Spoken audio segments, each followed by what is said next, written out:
maior biodiversidade do planeta é do Brasil. A capacidade de desenvolver produtos compatíveis com a floresta é dos brasileiros. Um agro forte que alimenta o planeta é do Brasil. E o trabalho duro, a pesquisa de ponta, o desenvolvimento tecnológico é dos brasileiros. Ser reconhecido pela capacidade produtiva, matriz energética limpa, inovação e pelo maior programa de inclusão social do mundo também é do Brasil.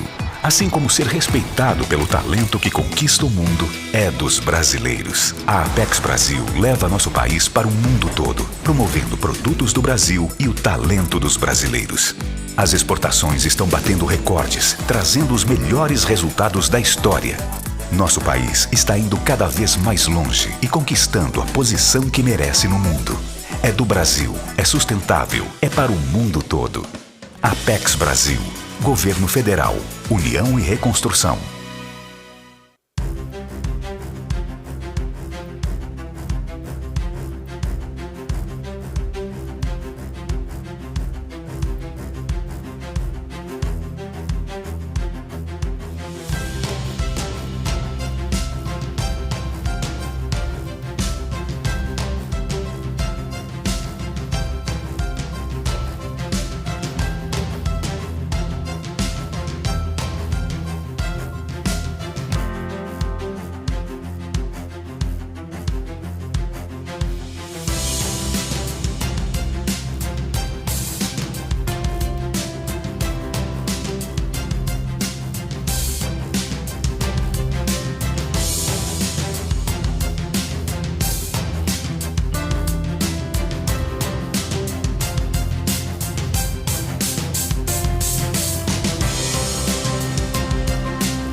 A AWS é a plataforma de nuvem mais abrangente e amplamente utilizada do mundo.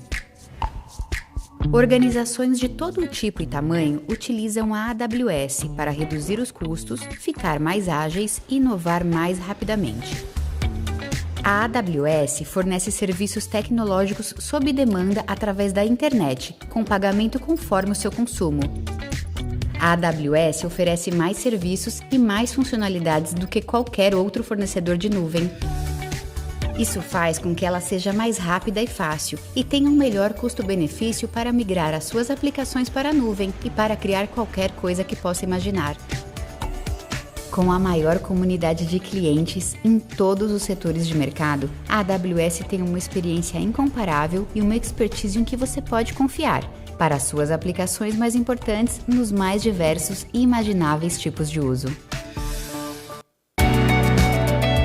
Segundo o fundador da Wired, não vivemos uma era de mudanças, e sim uma mudança de era. As transformações em diferentes áreas da sociedade e da economia vêm impactando de forma cada vez mais acelerada ao mundo do trabalho. Os estudos apontam que o gap de habilidades atual no Brasil já é de 81%, ou seja, a cada 10 gestores contratando, 8 deles não encontram pessoas candidatas com habilidades necessárias. O ponto-chave está na diferença entre as habilidades exigidas para as funções que estão deixando de existir e as vagas que estão sendo criadas. Acreditamos que as empresas precisarão ser cada vez mais protagonistas nesta jornada educacional para liderar programas de upskilling e reskilling em larga escala.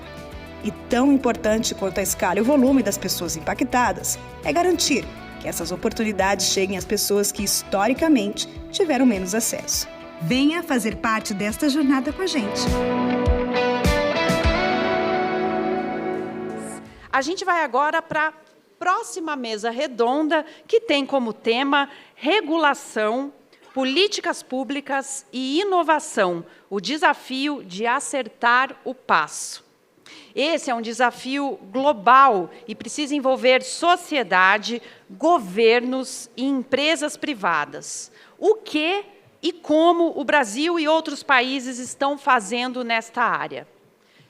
Nós vamos chamar ao palco agora, para compor esse próximo painel, os nossos convidados. Paulo Pereira, secretário executivo do Conselho de Desenvolvimento Econômico, Social Sustentável do Ministério das Relações Institucionais. Paulo, por gentileza, pode vir ao palco. Paulo não está por aqui? Não está ainda? Vou chamar o próximo convidado, então. Priscila Reis, advogada especializada em tecnologia, cofundadora da Layer 2 Consultoria e mestre em tecnologia da inteligência, com ênfase em inteligência artificial. Seja bem-vinda, Priscila.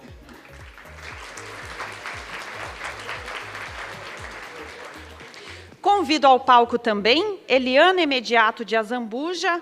Olá, seja bem-vindo, Paulo.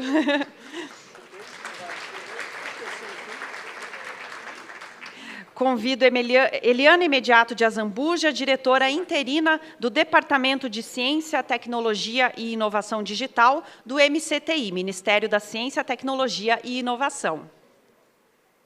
Eliana. Tudo bem? Estou aqui por vídeo, infelizmente. Tive problema com o meu voo. Ah, está aqui. Muito bem. Seja bem-vinda. Muito bom. Eu tive problema com o meu voo, não pude viajar. Ah, importante é que veio participar com a gente. Muito obrigada. E convido também Diogo Costa, diretor executivo do Instituto Millennium. Diogo, seja bem-vindo.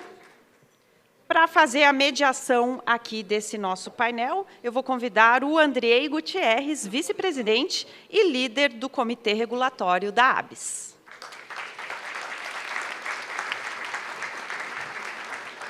Seja bem-vindo, Andrei, obrigada. E passo a palavra para você, Andrei.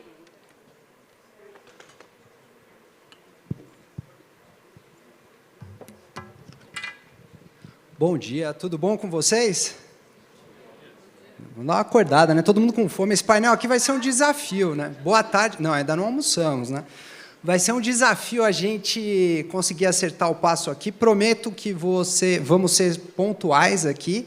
E a intenção é a gente fazer mais um bate-bola. Quando a gente conversou aqui com os nossos queridos ilustres painelistas, vamos fazer um bate-papo, vamos fazer um bate-bola sobre um tema que não é fácil. A gente acabou juntando 3 temas aqui. O tema da inovação / tecnologia, que avança num ritmo rápido, às vezes não tão rápido quanto a gente acha que ela avança, mas avança. A regulação, que avança numa temporalidade completamente diferente. Quem conhece o Congresso sabe, o ritmo, que não tem um ritmo, que às vezes, dependendo de uma comoção popular, ela avança de qualquer jeito. E a política pública, tão necessária para o nosso país e pouco falada, né? A gente precisa descobrir e redescobrir a importância da política pública. Estou vendo aqui o nosso querido, foi secretário Luiz Felipe, também um mestre da política pública, uma honra tê-lo aqui. E eu queria começar, foi muito legal ver essa provocação anterior, do painel anterior, que automaticamente eu me lembrei de uma vez que eu fui no Ministério do Trabalho, a gente estava debatendo reforma trabalhista. E eu fui, era uma reunião com o secretário executivo do Ministério do Trabalho, e eu fui falar do trabalhador da economia do conhecimento. Para o meu azar naquela reunião, mas para a minha sorte, né, da minha formação, tinha um fiscal do Ministério do Trabalho. E eu contando do trabalhador do século XXI, do trabalhador da economia do conhecimento, e ele virou para mim e falou: Andrei, tudo bem, posso te contar o meu dia a dia? E ele começou a me falar sobre trabalho escravo, que ainda tinha no Brasil do século XXI, do trabalhador da era do conhecimento, trabalho escravo, e como que ele fazia, qual era o dia a dia dele. Eu falei, caramba. E aí eu comecei a entender, e eu acho que por que eu estou fazendo esse retrocesso aqui? Porque eu acho que é super importante entender o Brasil real, né, o Brasil concreto. E o painel anterior foi muito importante para a gente entender o que existe. Né? E muitas vezes a gente viaja na elucubração do que vai ser a tecnologia, do que pode ser que mas será que não é? O que está acontecendo com inteligência artificial, com plataformas? Mas e o mundo real nosso, que a gente vive de fato, né? Com dados, com concretude? Então, a intenção, e eu acho muito bacana ouvir o painel anterior, é a gente fazer esse debate, né? Pensando aqui a provocação sobre tecnologia, que avança e tem que avançar num ritmo, regulação e políticas públicas, a gente pensar o país, estruturar o país, né, no curto, médio e longo prazo. E aí eu queria já fazer aqui passar o bastão. E eu acho também outro importante, se vira nos 30, né? Infelizmente, a gente não teve a Eliana, o voo dela foi cancelado, mas eu queria parabenizar a organização aqui e agradecer a organização, que muito rapidamente improvisou, e para mim está fantástico. E obrigado, viu, Eliana, pela pertinência e perspicácia em estar aqui com a gente. Então, eu já queria aproveitar a Eliana, que está externamente, já fazendo essa pergunta para todos aqui, né? Como é que fica, como é que a gente acerta esse passo entre tecnologia, regulação e políticas públicas, no curto, médio e longo prazo? E, sobretudo, no momento que a gente discute regulação, e a gente acredita que tem que regular tudo, né? Regular inteligência artificial, regular plataformas, regular diferentes novas tecnologias que estão surgindo aí. Será que precisa? Será que não precisa? Na visão de vocês, e é um prazer ter vocês aqui, quais são esses desafios? É lógico, eu faço essa pergunta super complexa e dou 3 minutos para cada um responder, né? Super generoso da minha parte. Então, eu passo aqui já para a Eliana, do Ministério de Ciência e Tecnologia. Eliana, fica à vontade para fazer a sua primeira intervenção, e aí depois eu passo aqui para os demais colegas. Bem, boa tarde, Adriê, boa tarde a todos. E mais uma vez, desculpa, né? Eu estava no aeroporto desde madrugada e não consegui embarcar. Bem, mas, enfim, estamos aqui. Para a gente aqui é um desafio manter as nossas políticas, né? Aqui no Ministério, nós somos responsáveis pelas políticas de transformação digital, especificamente a Estratégia Brasileira de Transformação Digital e a Estratégia Brasileira de Inteligência Artificial. E para a gente um desafio muito grande, vendo o painel anterior, que eu consegui aqui acompanhar, na velocidade que a gente tem as questões da tecnologia, a mudança, é a gente manter as nossas estratégias atualizadas. Então, nós temos esse desafio de ter atividade, de ter as coisas acontecendo e também tentar acompanhar o que está acontecendo, todas essas mudanças que estão acontecendo, tanto no mundo quanto aqui no Brasil, que implicam, né, no Brasil. Então, a gente está no momento aqui no governo de atualizar a estratégia de transformação digital, que deve começar, nós vamos retomar o sítio digital em breve e, consequentemente, a gente deve fazer uma revisão na e-digital e também a estratégia de IA, que é importante a gente fazer essa atualização, mas a gente não pode também deixar, enquanto a gente revisa, de deixar a gente implementar algumas ações. Então, a gente continua nesse trabalho de articular com as instituições e com as organizações e o governo e a academia e as associações empresariais que nos ajudam nessa manter essas estratégias em dia, mas também a gente tem que tentar fazer algumas coisas. A gente está trabalhando aqui com o NIC, BR, meus colegas que estou vendo que estão aí, na construção de um observatório de inteligência artificial. A gente acredita que essa ação do observatório vai trazer muita informação para que esse mundo todo a gente possa organizar dentro desse observatório. Isso é um ponto importante que eu queria trazer para vocês.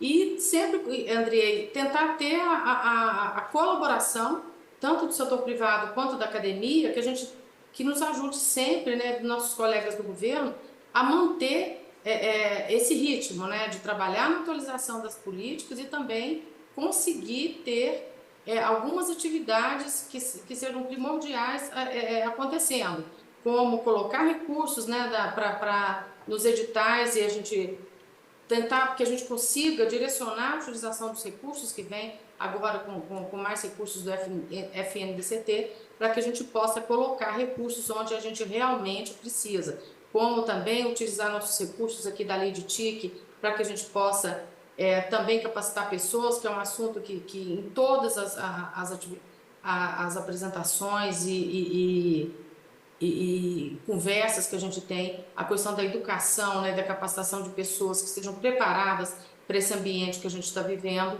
é sempre importante. Então, a gente vai fazendo tudo junto aqui, mantendo as nossas atividades, que a gente tenta direcionar o apoio para essas atividades que são importantes e também manter as nossas políticas atualizadas, tanto para que a gente precisa no Brasil, tanto também acompanhando o que está acontecendo lá fora, que é um grande desafio para a gente. Eu te devolvo, Andrei, não sei se eu estourei os meus 3 minutos, eu espero que não, e vamos tentar nas próximas respostas. Excelente, muito obrigado, Eliana. E eu aproveito aqui já a presença do Paulo. Para quem não conhece, o Paulo, ele lidera, uma das pessoas que ajuda a liderar, a coordenar os esforços do Conselho de Desenvolvimento Econômico e Social. E a Eliana estava trazendo a noção dos desafios, e aí eu queria passar já a palavra para o Paulo. E como é que fica, Paulo, esse desafio da gente envolver as pessoas, né, envolver a sociedade para participar desse processo, na sua visão, e também, se puder compartilhar com os colegas, o que vocês têm feito para poder avançar, enfim, e ajudar nessa coordenação? Bom, em primeiro lugar, boa tarde a todas e todos vocês. Boa tarde, André. É um prazer estar aqui com vocês e participando desse papo, né? Em primeiro lugar, queria trazer um abraço do ministro Padilha para a ABS, que tem sido muito parceira nossa lá no Conselhão. Vocês têm feito um trabalho incrível. Rodolfo, Francisco, que está aqui. Também deixar um abraço para o meu amigo Daniel Nemberg, que está ali, que sou fã, é um grande sujeito. Mas deixar esse abraço e aproveitar essa oportunidade pública para agradecer tudo que a ABS tem feito no sentido de ajudar o governo federal, a partir do Conselho de Desenvolvimento Econômico, a construir estratégias e desenhos que possam nos deixar, vamos dizer, um pouco mais preparados para o tamanho dessa revolução que nós estamos vivendo. Eu acho que o primeiro problema, quando a gente enfrenta esse tema, André, é o seguinte: eu, sinceramente, acho que a gente não percebeu o tamanho do desafio que a transformação tecnológica vai apresentar para nós todos. Quer dizer, eu acho que a gente não tem muito precedente na história do mundo para pensar o que é isso, né? Sei lá, se eu fosse dar um exemplo, é um pouco como se a gente pensasse na invenção da escrita, que é uma coisa que está tão longe para a gente que a gente não consegue formular, vamos dizer, o nível da transformação social que isso gerou, né? Portanto, pensar sobre o que vai ser o Brasil no mundo da transformação tecnológica é muito mais do que, como na pergunta que você trouxe, você implica, é muito mais do que pensar regulação. Regulação é um pedaço disso, né? Tem mais a ver com pensar as políticas públicas nesse sentido. Quer dizer, é pensar como é que um país pode ter uma estratégia que permita que ele seja incluído nesse novo mundo que está sendo construído, né? Eu acho que aí o Brasil, e isso está um pouco aberto a todo mundo, vou fazer esse comentário e depois eu concluo e quero poder aproveitar isso melhor nas próximas respostas. Andrei, assim, de certa forma, abre-se uma oportunidade para nós, porque nós perdemos várias das outras revoluções das economias modernas, chegamos atrasados em todas elas, né? O mundo tinha feito a sua revolução industrial, a gente fez a nossa quase um século depois, né? De um lado, é uma oportunidade. Por outro lado, não quero ser alarmista, mas é quase como se fosse a última oportunidade. Porque se a gente também não conseguir se incluir nessa transformação que está se construindo agora, eu não sei se a gente se inclui na próxima, não é? Então, o desafio é muito grande, né? E o desafio é muito grande, fazendo referência à tua história do fiscal do trabalho, para pensar um país que tem índices de excelência. Nós estamos aqui sentados com profissionais que vivem experiências corporativas que são comparáveis a várias das experiências no topo do mundo. Você tem empresas no Brasil em padrão internacional e você tem cidades no Brasil em que a taxa de saneamento básico é de 3%. Você tem cidades que o nível de literacidade é baixíssimo, né? O Brasil demorou quase 200 anos para conseguir alfabetizar o seu povo em comparação aos movimentos que fizeram esse processo na Europa. Nós não temos 200 anos agora. Então, como é que a gente consegue criar uma estratégia que lide com a tecnologia, não a partir da ideia de como é que regula, que tudo isso é importante, como é que regula, onde eu uso... Como é que a gente consegue ter uma estratégia que permita que o Brasil passe por uma transformação tecnológica nos governos, nas sociedades, nas cidades, na vida das pessoas? Acho que esse é o desafio. Para completar e não estourar meu tempo, é por isso, André, que a gente tem tentado trazer esse tema para o Conselho, porque uma estratégia como essa não tem como sair de um governo. Não tem um governo capaz de construir uma estratégia que dê conta disso tudo. A gente só vai conseguir fazer isso se a gente tiver fóruns em que pessoas que estão lidando com isso no mundo empresarial, pessoas que estão lidando com isso na educação, pessoas que estão lidando com isso no ativismo e pessoas que estão lidando com isso no governo consigam trocar experiências e construir planos. Vamos ver se nas próximas respostas eu falo um pouquinho do que a gente tem tentado fazer. Não, muito bom, muito bom. E dali eu já saquei várias perguntas aqui, eu vou guardar. Quem tiver pergunta também pode fazer, daqui a pouco a gente vai soltar o QR Code, que eu acho que é o mesmo, que eu estou com o celularzinho aqui, eu vou estar afiado. Dando sequência, a gente falamos de política pública, né? A gente falou ali da estratégia, a Eliana trouxe muito bem todos os esforços que o MCTI tem feito, o Paulo falou os esforços também que eles têm feito para envolver a sociedade no âmbito do Conselhão. E eu queria... o setor privado também tem lá o seu grau, a sua responsabilidade. A gente não pode nos eximir. E eu fico muito feliz em estar com a Priscila aqui também, para a gente escutar. Priscila, o setor privado pode e deve fazer alguma coisa, sobretudo quando a gente olha a adoção responsável de novas tecnologias, e aí eu dou um spoiler aqui, eu sei que você tem trabalhado muito sobre inteligência artificial, hoje a gente fala muito de ethical AI, né, inteligência artificial ética. Como é que você está vendo isso? E quais seriam, do ponto de vista da gente do setor privado, nossa responsabilidade, eventualmente, no curto, médio e longo prazo? Priscila, e muito obrigado mais uma vez pela presença. Bom, muito obrigada a todos aqui que estão comigo nessa roundtable excelente. Eliana, que está aí fora, né, ou em outro lugar, mas remotamente com a gente. Obrigada pelo convite. A Silvia, do The Shift, também. Então, eu faço pesquisa na área de inteligência artificial e ética. Eu sou advogada, então estou acompanhando as estratégias globais, todas as conversas que o mundo tem feito em relação a essa grande preocupação, né, que são duas grandes preocupações. Você ter uma inteligência artificial responsável e sistemas centrados no humano. Eu acho que esse é o grande foco.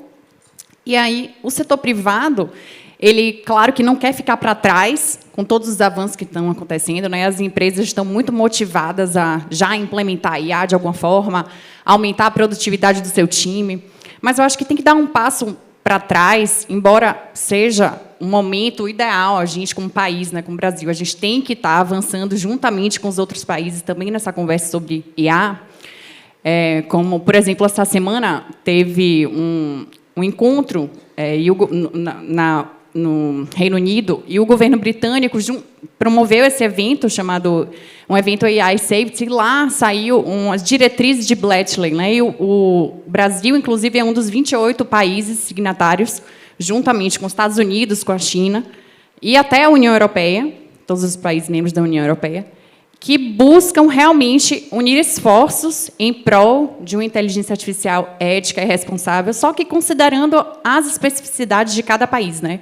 Não existe uma ética global, não existe uma possibilidade de você ter uma lei única internacional, porque cada país tem a sua soberania, tem a sua cultura, tem diversas outras questões. Então, voltando à questão do passo para trás, as empresas elas querem muito entrar com tudo com a IA, mas precisa de um processo de educação prévio. Não adianta a gente fazer workshops, treinamentos, já tentar criar as políticas para uso da IA nas empresas, por exemplo, sem educar as pessoas que estão fazendo uso dessas tecnologias, as pessoas que estão se submetendo àquilo. Vou dar um exemplo prático. Vamos supor que você é um funcionário de uma empresa, você está numa reunião, você trouxe lá para o seu chefe a ideia de um aplicativo que consegue fazer o resumo dessa reunião em segundos, e você não precisa estar lá escrevendo todos os pontos dessa reunião, e você vai estar lá compartilhando esses dados da empresa, de repente é uma reunião confidencial. A empresa, todo mundo está achando maravilhoso aquilo, poxa, vamos usar esse aplicativo para aumentar a nossa produtividade, mas ali não foi pensada a política de uso dessas tecnologias. Qual seria o impacto disso? Aonde que vão esses dados? Como que essa empresa está compartilhando esses dados? Tem proteção ou não?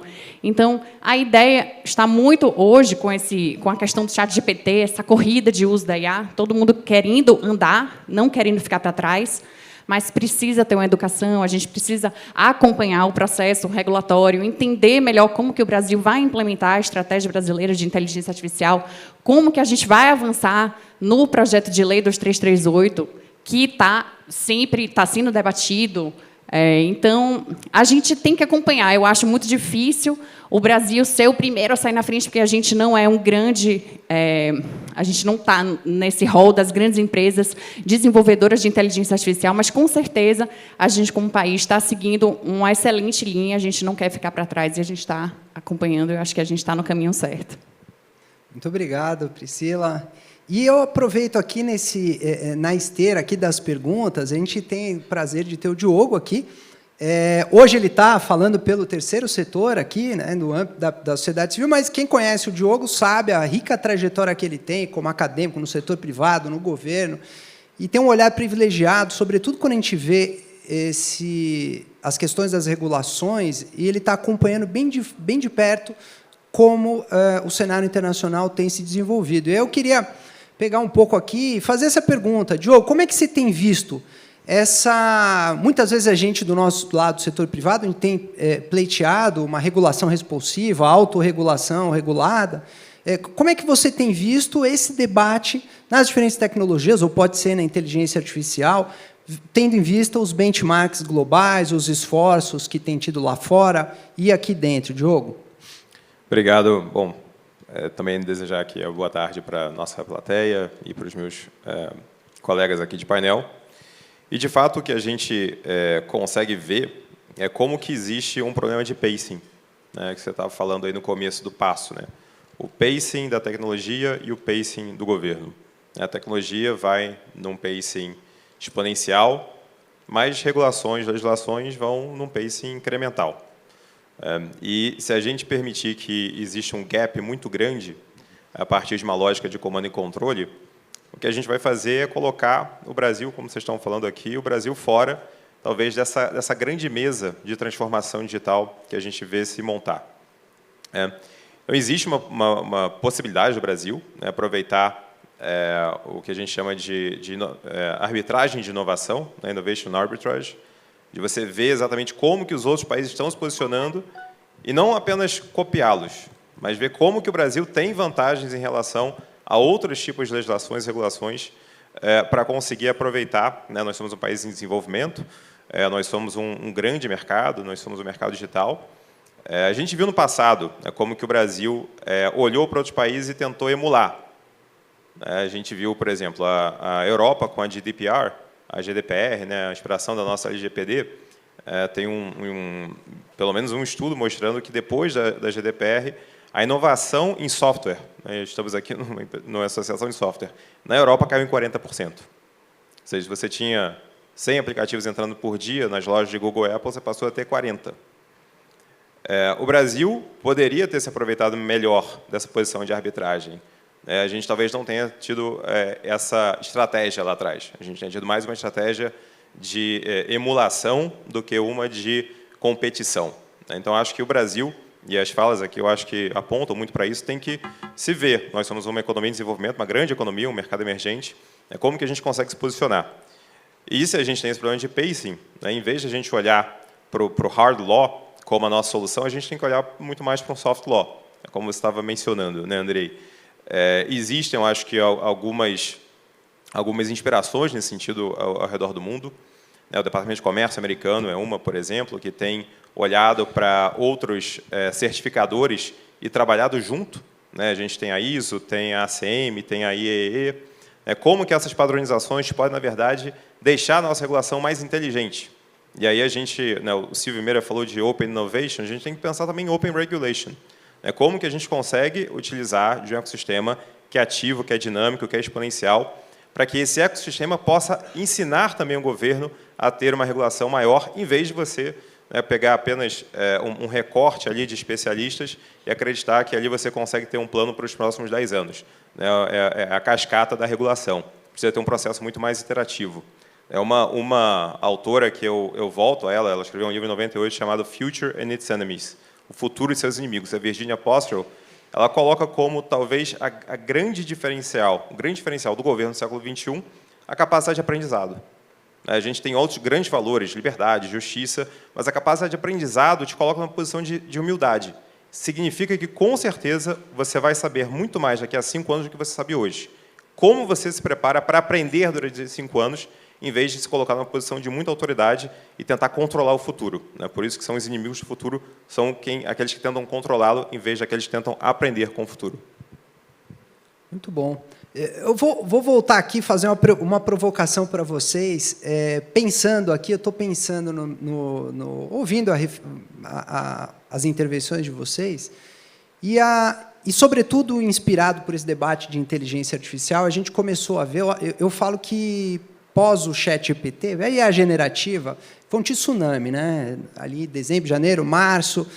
E espumão que o tsunami, você está na espuma, né? Você não consegue ver para onde o mundo está indo, nem, né? Mesmo a gente que tinha convicções tão... Eu fui por mim mesmo, convicções tão sólidas sobre inteligência artificial, etc. Por um momento, confesso, me senti perdido para ver para onde que está indo esse mundo, né? Deixa eu estudar que negócio é isso, Transformers, o Silvio Meira trouxe, né? O que é Transformers? Pô, eu fui ler, fui estudar, conhecia Transformers, imagina. E agora, passada a espuma, a gente viu que os governos, os países começaram a discutir um negócio que eu acho super importante, que é a estratégia. Né? A Eliana sabe muito bem, a gente já faz, MCTI já faz há muito tempo, né? Mas discutir estratégia, olhar para a tecnologia e falar, cara, a gente precisa pensar a estratégia do país. E aí eu faço a provocação aqui para vocês.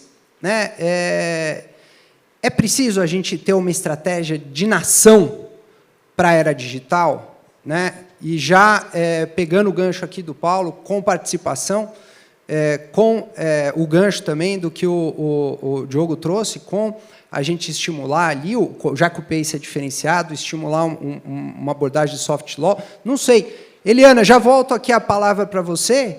E aí, já fazendo uma avaliação, o que a gente pode fazer para...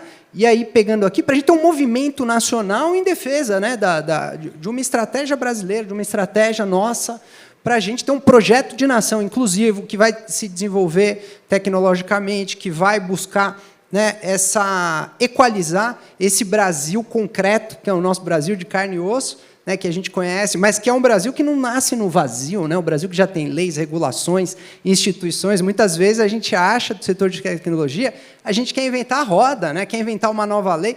Pô, peraí, será que já não existe lei? Que tipo de comportamento é esse? Pô, já não tem o Código Penal, Código Civil, Código de Defesa do Consumidor? Será que já não está dando conta? Né? Mas a gente quer inovar até na legislação e a gente... Mas, enfim, volta para a Eliana. Eliana, é possível a gente pensar... E tentando olhar para frente, olhar para o futuro, o que a gente pode fazer para melhorar, para criar um amplo movimento? Eu sou indignado, confesso. A gente ainda não tem, eu gostaria que tivesse. Né, um movimento nacional, com base, com a população sabendo o que está falando. Né, o Luiz aqui foi um batalhador aqui também por isso, para transformar o governo digital, para a população olhando ali, vendo que a digitalização é importante para a sua inclusão, para o exercício da cidadania. Então, Eliana, volto aqui fazendo essa provocação para vocês, bem fora da caixa, ficarem livres para a gente poder fazer esse bate-bola. Vai lá, Eliana. Bem, eu acho que sim. Acho que a gente sempre tem que ter estratégia.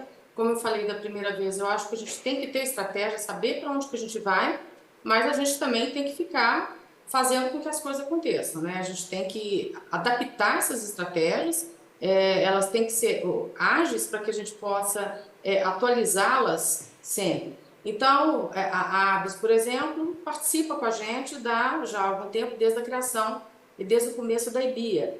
Então, a gente sabe as mudanças que a gente tem que fazer nessa nossa discussão. A ABS, inclusive, ela lidera um grupo junto com a gente, né, dentro da IBIA. O modelo de gestão da IBIA, no meu entendimento, ele já foi um modelo novo, um modelo que a gente trouxe de fazer uma gestão de uma estratégia pública com a participação tanto do governo, quanto de pessoas da academia, quanto de pessoas da iniciativa privada.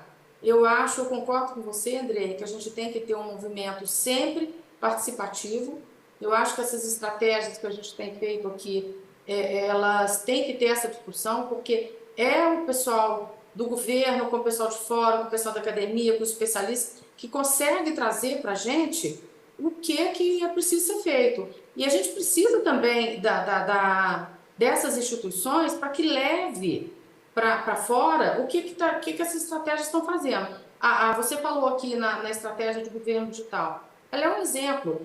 É um exemplo de coisas que todo mundo hoje usa e que não sabe que isso é fruto de uma estratégia. Então, por exemplo, o GovBR, você vai pagar uma conta, você vai fazer pagar um funcionário, todo mundo está usando coisas que saíram de uma estratégia digital, mas todo mundo sabe disso, todo mundo que usa esse GovBR, né, sabe que isso é fruto de uma discussão. Então, a gente precisa também, eu acho que dentro do governo, os gestores dessas estratégias, eles precisam estar sempre articulados. É uma coisa que a gente tem tentado fazer aqui no MCTI. Vocês, pessoal aqui da ABS, né, que nos acompanha nessa discussão, sabe que não é difícil, não é fácil, né, a gente ter essa articulação com todos os setores, né?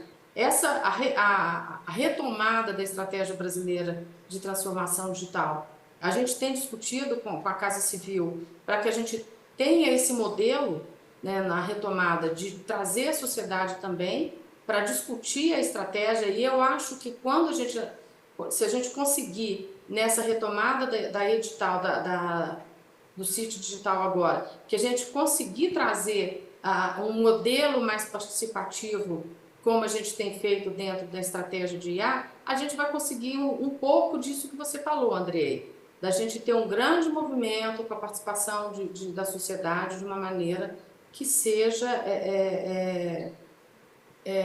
mais efetivo, né? Que todo mundo possa trazer para o governo os caminhos e que a gente possa levar de volta o que essa sociedade precisa. Agora, isso tem que ser muito rápido, né? As tecnologias, elas têm esse desafio. A gente não tem muito tempo para ficar criando estratégias e demorando para implementar. Mas eu acho que sim, a gente tem que ter, e sim, a gente tem que ter esse modelo participativo. Volto para você, Andrei. Excelente. Paulo?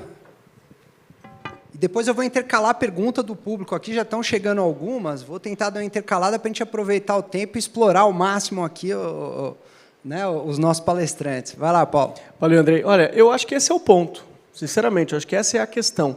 Porque, como bem disse o Diogo, assim, o problema da regulação, honestamente, não é novo. As regras são sempre feitas para o futuro com base em experiências do passado e o mundo muda. O problema agora é a velocidade.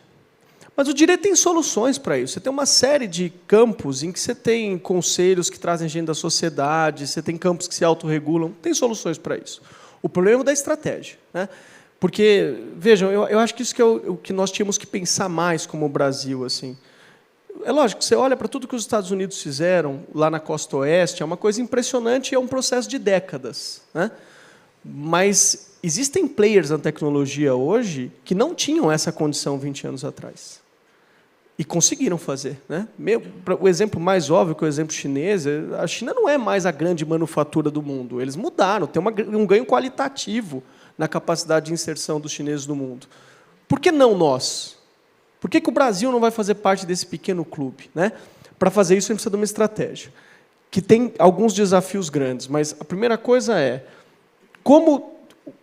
quais são os esforços público-privados, como estava dizendo a Eliane, que podem permitir que o Brasil dispute minimamente isso. Quer dizer, o que o Estado pode fazer? O Estado pode investir? O Estado tem capacidade de investimento no Brasil? O Estado pode comprar mais? Como é que o Estado articula o processo de organização da transformação digital? Porque ele pode, no máximo, articular, ele não vai fazer. É muito mais amplo do que a capacidade do Estado, né? E com problemas que são muito brasileiros. Como fazer para que essa transformação digital não agrave os problemas da desigualdade brasileira? Isso é uma questão que é muito importante. Como casar a transformação digital com um grande plano de educação e educação digital? Nós temos problemas de infra, que boa parte dos países do mundo ainda não tem mais. Então, países pequenos que superaram os problemas de infra. Eu acho que a resposta vocês já deram aqui, e é um pouco o que o MCTI tem feito, o que a Casa Civil tem feito, considerando tentando dar uma contribuição. A gente precisa ter espaços de organização da estratégia, mas não adianta fazer uma estratégia para 10 anos e daqui a 10 anos a gente mede. Isso é um processo que vai ser construído ao mesmo tempo, quer dizer, de organização e revisão e refazimento dessa estratégia quase o tempo todo.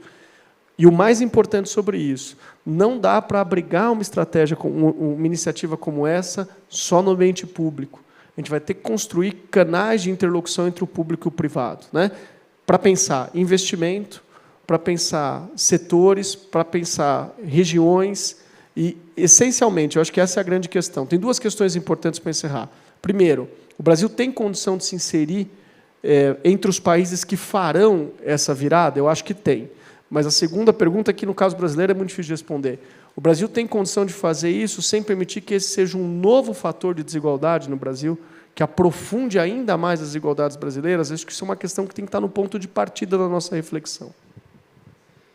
Excelente. Obrigado, Paulo. Já pegando aqui, está muito fácil, já vou até aproveitar que você vai responder, Diogo, Priscila, já colocar uma pergunta aqui que já chegou da plateia. E vocês acham que tem a possibilidade de ter a combinação de alguma regulação local com aqui ele escreveu interlocução global, mas eu entendo com algum pacto global, alguma coisa global que vá no sentido da tecnologia, de ter algum compromisso global, com uma influência e articulação local?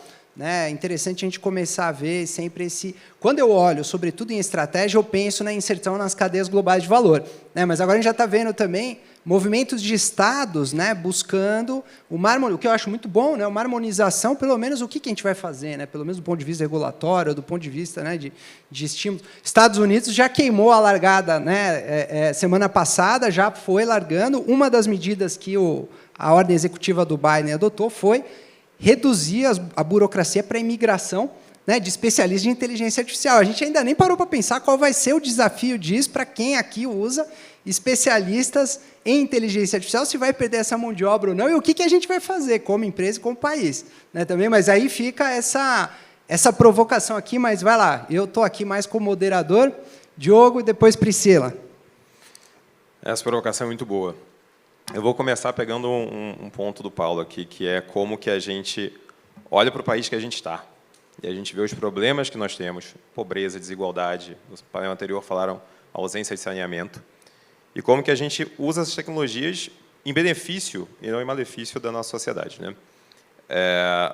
Sem esquecer que vários problemas que a gente vê a tecnologia, na verdade, ela também pode nos ajudar a resolver.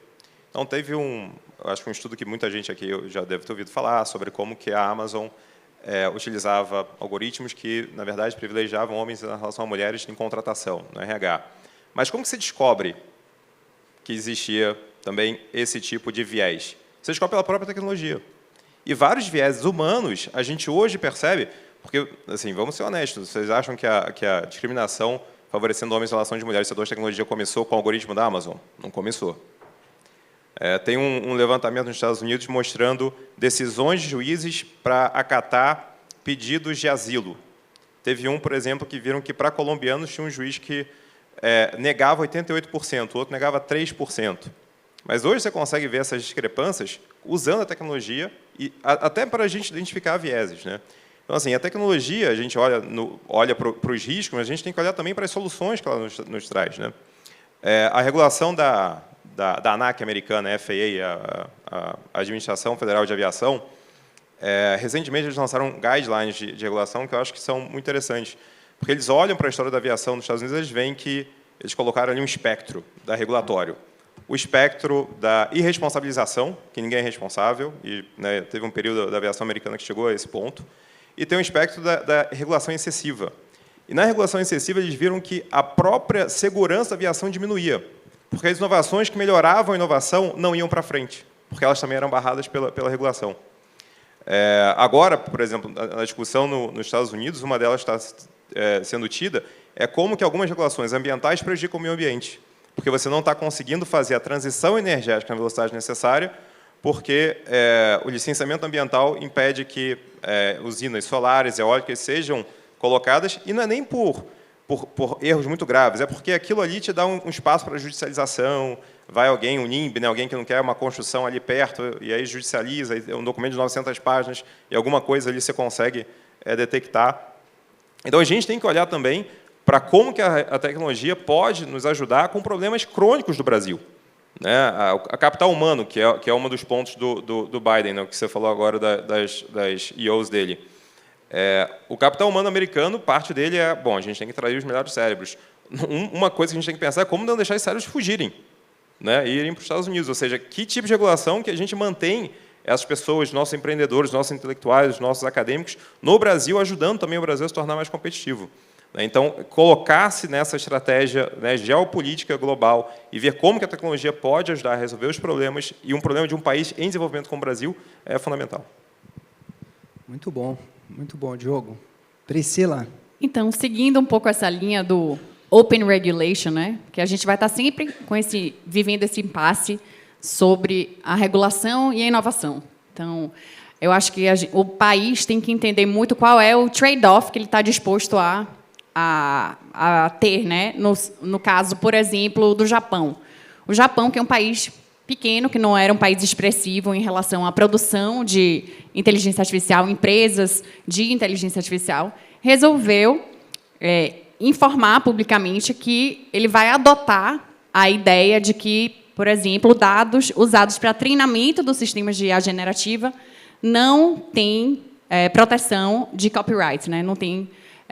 Então, as empresas que estavam preocupadas com essa questão, por exemplo, que baseiam seus modelos de negócio nisso, poderiam, vendo essa abertura do Japão em prol dessa inovação, né, um pouco menos restritivo em termos de regulação, isso poderia atrair empresas para o país. Então, eu acho que é muito o que o nosso país pode fazer, também nesse sentido. A gente tende a ser um país extremamente regulatório, altamente restritivo.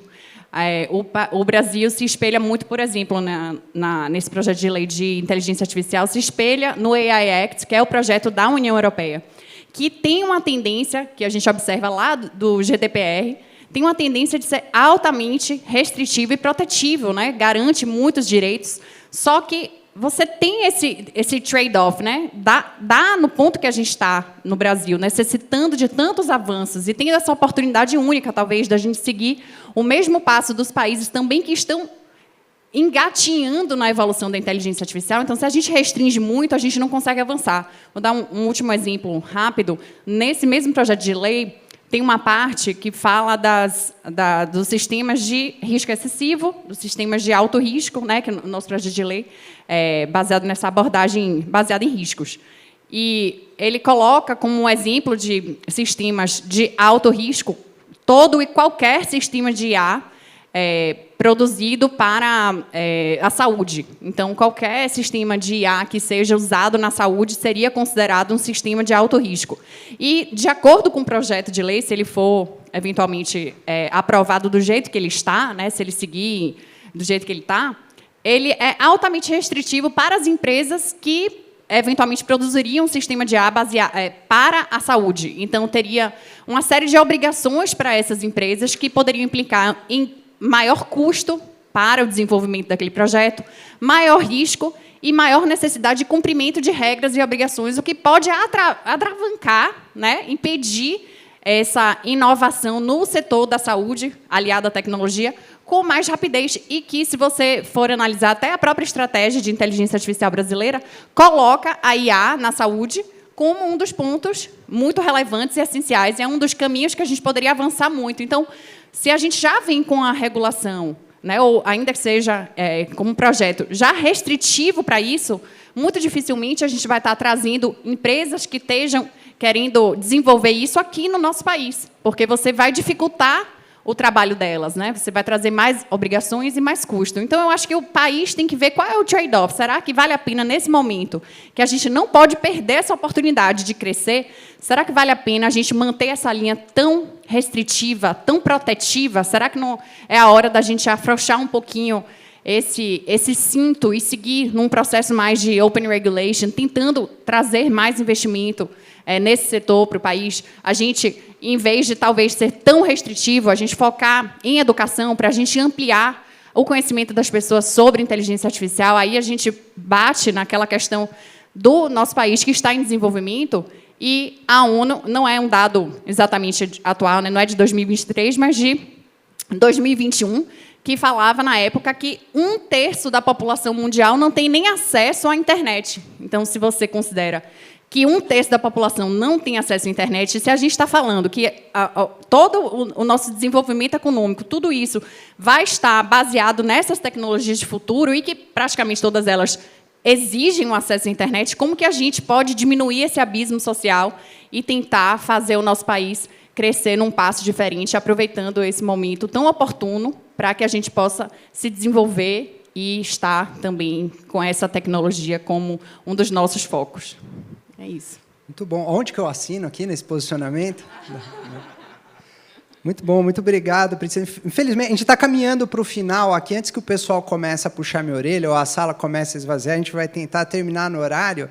E eu queria aproveitar aqui, eu vou inverter a ordem para agora ser justo, né? E quem começou aí fala por último. Mas eu queria aproveitar e fazer a pergunta, voltar um minutinho para cada um de vocês, um minuto e meio para terminar as considerações finais de vocês. E eu já faço a provocação aqui. É motivo para a gente ser pessimista ou otimista? Como é que a gente deve ser com relação a esse nosso Brasil que a gente precisa construir, a essas tarefas e desafios que a gente tem que ter pela frente? E aí, volto para vocês para fazerem o seu encerramento, um minuto e meio, com a palavra. Muito obrigado. Priscila? Obrigada, você me deixou com a parte mais difícil para começar a falar sobre isso. Então, assim, eu acho que eu estou no limbo, no meio do otimismo com o medo. Talvez não seja pessimismo, mas é um receio. Eu sou mãe de um adolescente, por exemplo, então eu fico muito preocupada, né, com o conteúdo da educação que ele está recebendo na escola, a falta de informação sobre essas tecnologias, a falta de conhecimento dos jovens sobre os impactos dos avanços tecnológicos no futuro deles, como que serão as novas profissões. Será que meu filho tem 16 anos, que ele tem que estudar hoje para ser um advogado como eu, ou médico, ou um engenheiro de software? Ou será que a gente tem que estar mudando o formato educacional para focar em novas competências? Será que a gente estudar skills vai ser o novo futuro? Então, eu estou muito assim, como essa tecnologia veio como um tsunami, num passo muito avançado, e que a gente não consegue mais imaginar o mundo e essa economia global, esse lugar que a gente vive sem ela, eu fico com muito receio. E eu acho que a gente tem que estar atento. É por isso que eu pesquiso IA e ética. Eu acho que a gente tem que conversar sobre isso. Temos que não só falar sobre fundamentos, a usabilidade da IA na prática, mas entender os seus fundamentos, entender o que é inteligência artificial de fato, como que ela pode impactar as nossas vidas, quais são esses desafios. Eu acho que a gente precisa, como sociedade, ampliar essa conversa sobre os impactos dessas tecnologias emergentes, né, nas nossas vidas, e o que é que a gente pode fazer como um todo, se unir diversas frentes da sociedade civil para que a gente evolua e não involua com o uso dessas tecnologias como a inteligência artificial. É isso. Obrigado. Diogo? Priscila falou sobre esse desafio do capital humano, da educação, e é isso que me deixa otimista, né? Tem dois tipos de otimista. Tem um otimista passivo, que o mundo vai melhorar, não importa o que aconteça, e tem um ativo, que é a gente consegue fazer realmente que as coisas melhorem. Eu sou do segundo tipo. Acho que o Brasil tem uma oportunidade de melhorar muito nosso sistema educacional. A gente tem uma margem muito grande de melhoria, e a gente consegue ver no Brasil exemplos de como que a gente consegue construir, né, além de apenas controlar coisas, né? O Luiz Felipe Monteiro está aqui, né? Eu acho que o salto que o Brasil deu em governo digital foi um salto que mostra a capacidade do Brasil. A gente tem capital humano, a gente consegue direcionar recursos, esforços, a gente consegue dar um salto. A gente saltou ali para o ranking do Banco Mundial em número 2, né, o vice-líder do governo digital. Então, a gente consegue ver o Brasil dando esses exemplos. E quando a gente olha economicamente, né, você vê, o Goldman Sachs tem um estudo dizendo que o Brasil conseguiria crescer acima da média global em produtividade, advindo da inteligência artificial, 15% em 10 anos. Isso eles estavam olhando para o GPT-3. Né? Era a fronteira ali do que eles estavam vendo de IA generativa. Né? Cara, o GPT-4 não é também a fronteira daqui a 10 anos. Né? As fronteiras vão mudando também. Então, se o Brasil conseguir se aproximar da fronteira, né, e conseguir se manter na fronteira, aí eu fico muito otimista. A gente tem capital humano, a gente tem uma sociedade muito conectada. Né? Você falou aí da figura de 1/3, mais cedo o Silvio Meira falou da figura de 81% conectado à internet. É uma sociedade que... A sociedade brasileira é otimista, na verdade. Eu sou otimista por isso. A sociedade brasileira é muito tecno-otimista. Ela abraça novas tecnologias, ela usa, ela traz os seus negócios, ela começa a usar o áudio do WhatsApp antes que eu comece a usar. Então, assim, existe uma sociedade que consegue se adaptar muito facilmente. Se a gente conseguir dar o arcabouço para que isso aconteça, a gente vai, né, regular setores e não a tecnologia, né, não acreditar que a gente vai conseguir regular uma tecnologia de aplicação geral. Aí eu acho que a gente consegue dar a força para que o Brasil consiga crescer e despontar nessa nova era digital. Excelente, muito obrigado. Paulo? André, olha, em primeiro lugar, queria agradecer. O bom de ter a posição que eu tenho é que você é convidado para falar em lugares que você vem aprender mesmo. Então, eu quero agradecer a fala de todos vocês, foi um privilégio ouvi-los. Assim.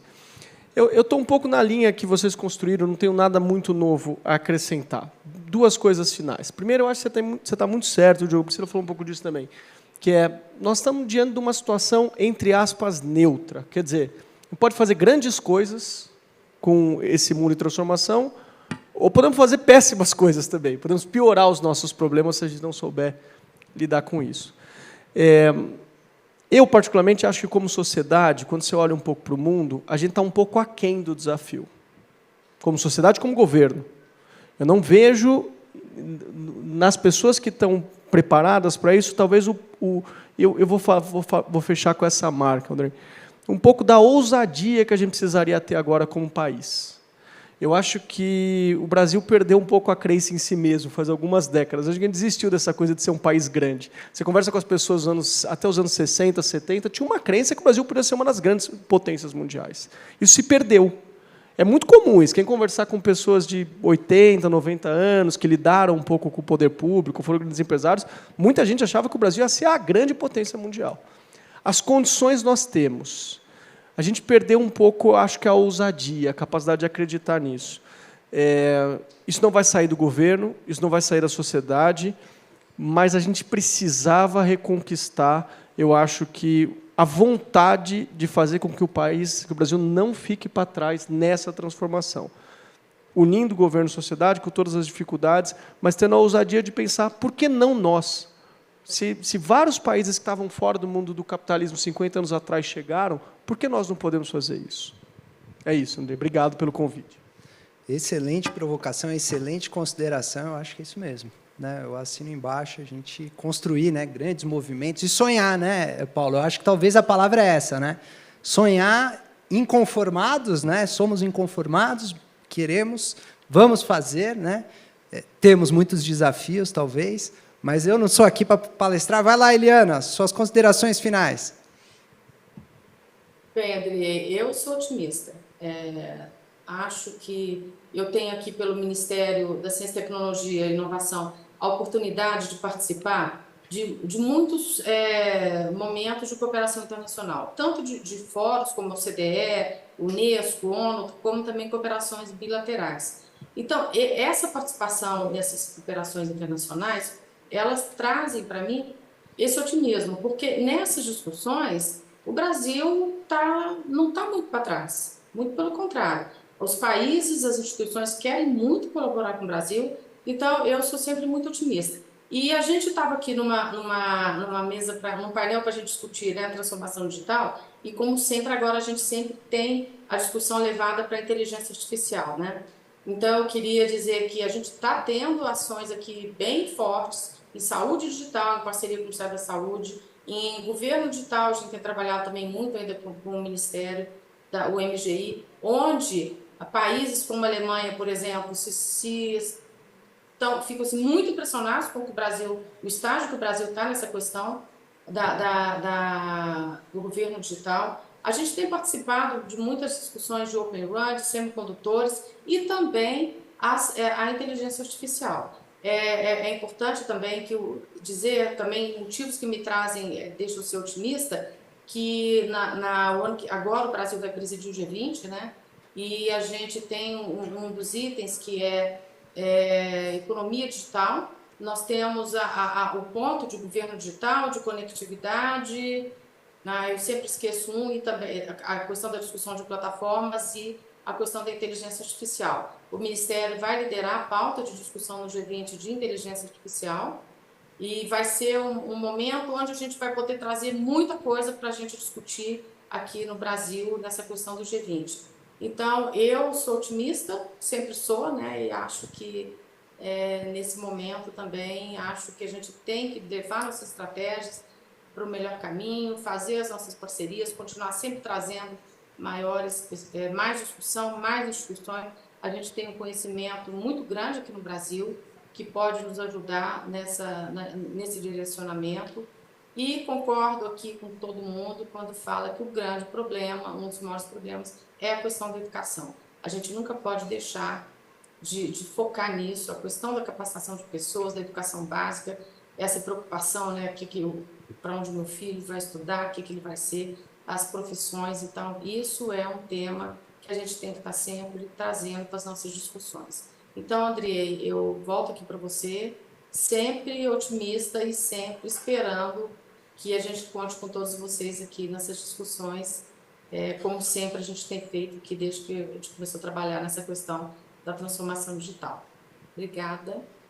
E mais uma vez eu quero pedir desculpa por não ter ido. A culpa não foi minha, estava cedinho no aeroporto, mas não consegui. Desculpa. Conta com a gente. Conta com a gente, Eliana. Que isso, mais uma vez, muito obrigado. E eu agradeço aqui a Eliana, a todos os palestrantes, agradecendo também a nossa organização brilhantemente. Vocês acharam que estava combinado aqui ela entrar? Foi muito bem feito. Obrigado, pessoal. Quem sabe se vira nos 30. Uma salva de palmas aqui ao nosso palestrante e obrigado vocês por acompanharem.